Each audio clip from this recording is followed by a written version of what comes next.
오늘은요, 하나님을 두려워하고 있는가 감사하라, 그건 큰 축복이다 라는 제목으로 말씀을 나누고자 합니다.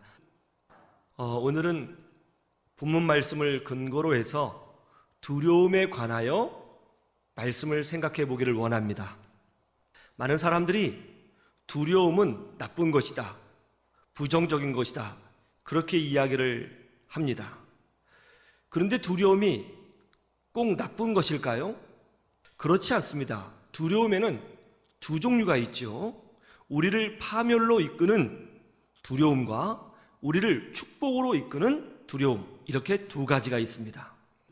모든 두려움이 나쁜 것은 아니죠. 생각해 보세요. 어린아이가, 이제 막 기어다니는 어린아이가 펄펄 끓는 물을 전혀 두려워하지 않습니다. 그러면 어떻게 되죠? 정말 큰일 나는 거죠. 뜨거운 물을 두려워할 줄 알아야 합니다. 그래야 피하고 안전하지요. 그런데 아이들 중에는 뜨거운 물을 두려워하지 않고 자꾸 만지려고 하는 아이들이 있어요. 자꾸 만지려고 그래요. 그러면 어떻게 합니까? 엄마가 참교육을 실시하죠.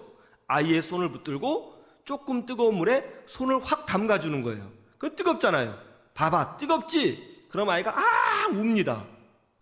그러고 난 후에는 아이가 뜨거운 물을 무서워하기 시작하죠. 그래서 아이가 안전하고 건강한 것입니다. 영적인 것도 마찬가지죠.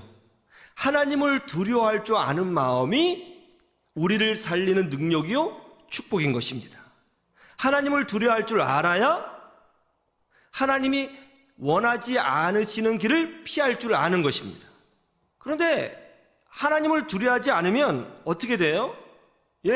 하나님의 심판을 받고 저주를 받고 멸망을 당하는 것입니다. 오늘 본문 말씀을 보면 하나님을 두려워하지 않아서 저주받고 멸망당한 가룟 유다가 등장하죠. 예수님께서 최후의 만찬을 행하셨어요. 그때 제자들에게 충격적인 말씀을 하십니다. 너희 중에 하나가 나를 팔 것이다. 이거 얼마나 무서운 말씀입니까? 이 말을 들은 제자들은 무서웠습니다. 두려웠습니다. 그래서 제자들이 두려워 떨며 예수님에게 질문하죠. 주님, 전 아니죠? 전 아니죠? 그죠? 저 아니잖아요. 그런데 놀라운 게 뭐냐면 그 자리에 가룟 유다도 있었거든요.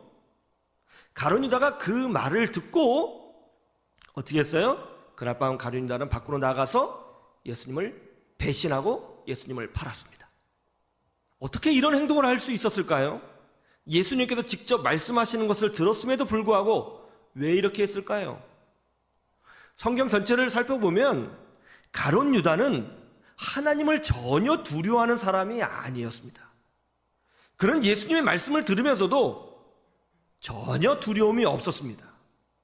하나님을 두려워하지 않은 가룟 유다에 대하여 우리 예수님이 뭐라고 말씀하셨는지 아세요? 차라리 태어나지 않았으면 훨씬 더 좋을 뻔했다. 정말 무서운 말씀이지 않습니까? 참된 신앙은 하나님을 두려워하는 것입니다. 하나님을 경외하는 것이 지식의 근본입니다. 그러면 하나님을 두려워하는 자에게는 어떤 축복이 있을까요? 몇 가지 살펴보기를 원합니다. 첫 번째는 저주와 심판을 피하게 되는 거예요. 한번 따라해 보세요. 저주와 심판을 피하게 된다. 오늘 19절 말씀을 다 같이 보세요. 예수님이 제자들에게 말씀하셨죠? 너희 중에 하나가 나를 팔리라. 제자들이 근심했다고 합니다. 두려워했어요. 무서웠습니다. 혹시 내가 그렇게 되는 것인가? 무서웠습니다. 그래서 질문합니다. 주님, 저는 아니죠? 제가 그렇게 배신하는 사람 아니죠? 제가 버림받은 사람 아니죠? 저 아니죠? 왜 물을까요? 피하고 싶어서요. 신앙은 하나님을 두려워하는 것이죠. 그러나 오늘날 현대 그리스도인들을 보세요. 하나님을 진심으로 두려워하는 사람이 몇 명이나 될까 하는 생각을 가질 때가 있지 않습니까? 하나님을 두려워하지 않는 신앙인들이 넘쳐나고 있어요. 하나님을 믿고 예수님을 나의 구주로 고백하고 있지만 하나님을 별로 두려워하지 않습니다. 눈에 보이지 아니하시는 하나님을 무시하기 일쑤입니다. 이것이 얼마나 무서운 일입니까? 한 번은 이런 일이 있었어요. 음대 교수님이었습니다. 이분 어머니께서 신앙이 아주 좋은 권사님이셨습니다. 이분이 어렸을 때는 중고등학교 때까지는 권사님의 손에 이끌려서 교회에 잘 나왔습니다. 그런데 대학에 진학한 후로 신앙을 버렸습니다. 근데 신앙을 버린 정도가 아니라 기독교를 욕하고 비방하는 소위 말하는 안티 기독교인이 되어버렸어요. 이분은 그 기독교인들을 종교에 미친 사람으로 봤습니다. 합리성도 떨어지고 뭔가 자기가 부족해서 누군가 의지할 사람을 찾는 그런 나약한 사람으로 여겼습니다. 성탄절이 되었습니다. 가족끼리 식사를 같이 하기로 했던 모양입니다. 이제 점심을 같이 하기로 했으니까 예배 끝나고 나서 우리 권사님이 이제 식사를 하실 건데 시간이 촉박하니까 너도 와서 교회에서 함께 예배 드리고 끝나면 우리 가족끼리 식사하자 해서 그 교수님 딸을 예배 초대를 했습니다. 이제 예배가 시작이 되었는데 이 교수님 눈에는 웃기는 거예요. 그리스도인들이. 그래서 맨 뒷자리에서 껌을 씹으면서 예배를 구경하고 있었습니다. 목사님이 설교하실 때는 그 얼굴에 비웃음이 가득했습니다. 발을 꼬고 앉아서 껌을 씹으면서 모든 교인을 비웃고 있었습니다. 그분의 얼굴에는 비웃음이 가득했습니다. 마지막 찬송을 하고 축도를 하는데 보통 다 일어나서 하잖아요. 여전히 자리에 앉아서 다리를 꼬고 껌을 씹으면서 구경하고 있었습니다. 누가 보더라도 굉장히 불쾌한 모습이었고 하나님을 조롱하고 있구나, 아주 무시하고 있구나 하는 느낌이 확 들 정도였어요.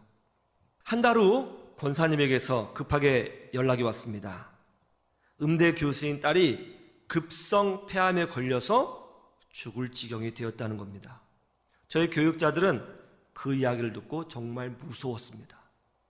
그 딸은 한 달 넘게 병원에 있었고 결국 폐 하나를 절개하고 병원에서 나올 수 있었습니다. 물론 감사한 것은 이분이 이 사건을 계기로 해서 이제 신앙을 다시 해보겠다는 점입니다. 그러나 몸이 온전하지 못했습니다. 세상 사람들은 이 사건을 보고 어쩌다 우연히 그럴 수 있지라고 생각할 수 있겠지만 그 사건을 직접 옆에서 목격한 저는, 그리고 우리 교육자들은 하나님 정말 살아계시구나 하는 것을 온몸으로 느낄 수 있었습니다. 단순해 보이지 않았습니다. 다윗은 자기 인생 가운데 하나님을 두려워해서 하나님의 심판을 극적으로 피한 경험이 두 번 있습니다. 한 번은 여호와의 법궤를 자신이 살고 있는 다윗성에 모실 때였어요. 다윗이 여호와의 법궤를 다윗성으로 모실 때 매우 기뻤습니다. 성가대를 조직하고 모든 백성을 불러서 잔치를 배설하고 찬양을 하며 여호와의 법궤를 기다리고 있었습니다. 그때 제사장 우사가 소 수레에 법궤를 실어 다윗성으로 입성을 하고 있었습니다. 그런데 갑자기 소가 막 날뛰는 거예요. 음메 하면서 막 날뛰는 거예요. 여호와의 법궤가 땅에 떨어질 뻔한 거예요. 그래서 땅에 떨어지면 안 되잖아요. 제사장 우사가 급하게 법궤를 손으로 딱 잡고 고정을 시켰어요. 그러자 하나님이 치셔서 제사장 우사가 그 자리에서 즉사했습니다. 이 모습을 본 다윗은 두려워했습니다. 그래서 법궤를 모시지 못했습니다. 나중에 다윗이 하나님 말씀을 통해서 놀라운 걸 알게 되었죠. 여호와의 법궤는 수레로 옮길 수 있는 것이 아니라 제사장이 어깨에 메고 와야 한다는 것을 알게 되었습니다. 다시 그는 하나님 앞에 회개 기도를 올리며 제사장에게 여호와의 법궤를 메고 오도록 시키죠. 그래서 성공적으로 여호와의 법궤를 다윗성에 모시는데 성공하게 됩니다. 여러분, 다윗은 왕입니다. 절대 주권을 가지고 있는 자죠. 그가 만약 끝까지 소수레로 여호와의 법궤를 모시도록 주장하고 우겼다면 어떻게 되었을까요? 다윗이라도 심판받아 죽었을 것입니다. 두려워했기 때문에 신중할 수 있었고, 두려워했기 때문에 하나님 말씀을 더 깊이 볼 수 있었고, 그 결과 심판을 피하게 된 겁니다. 이런 적도 있었죠. 다윗이 인구조사를 할 때였습니다. 그때 하나님이 다윗이 인구조사를 통하여 군사를 더 많이 모집하려고 한다는 것을 아셨습니다. 굉장히 인간적인 마음이었습니다. 세상의 왕들이 하는 방법이었습니다. 그래서 하나님이 진노하사 다윗과 그 나라를 치셨습니다. 온 땅에 전염병이 임했어요. 그때 다윗이 두려웠습니다. 그래서 하나님 앞에 회개합니다. 제가 어떻게 해야 이 나라가 살 수 있습니까? 그 후 다윗은 미래에 예수님의 십자가가 세워질 그 땅이 바로 아라우나의 타작마당입니다. 거기서 하나님께 제사하면서 장차 오실 모든 시대의 유일한 구원자이신 예수님을 바라보게 되었고, 결과 하나님의 진노가 그치어 살게 되는 극적인 은혜를 체험하게 된 거예요. 다윗이 만약 백성들이 전염병으로 죽든 말든 난 내 방식대로 인구조사하고 군사를 더 많이 모집하겠다, 나는 왕이야, 그랬다면 어떻게 됐을까요? 이스라엘은 존재하지 않았을 겁니다. 두려워했기 때문에 재앙을 피한 겁니다. 욥기를 보면 동방 최고의 부자인 욥은 하나님을 두려워하는 사람이었습니다. 그 결과 죄를 짓지 않고 마귀의 공격에서 끝까지 승리할 수 있었죠. 전쟁 중에 심판받지 않고 유일하게 살아남은 여사밧 왕은 하나님을 두려워하는 사람이었습니다. 잠언 1장 7절에 보면 여호와를 경외하는 것이 지식의 근본이다, 이렇게 말씀했습니다. 하나님을 두려워하는 사람은 저주와 심판을 피하고 축복의 길로 가는 지혜를 얻게 되는 것입니다. 하나님을 두려워하는 것이 축복이며 능력입니다. 여러분도 그렇게 되기를 주님의 이름으로 축원합니다.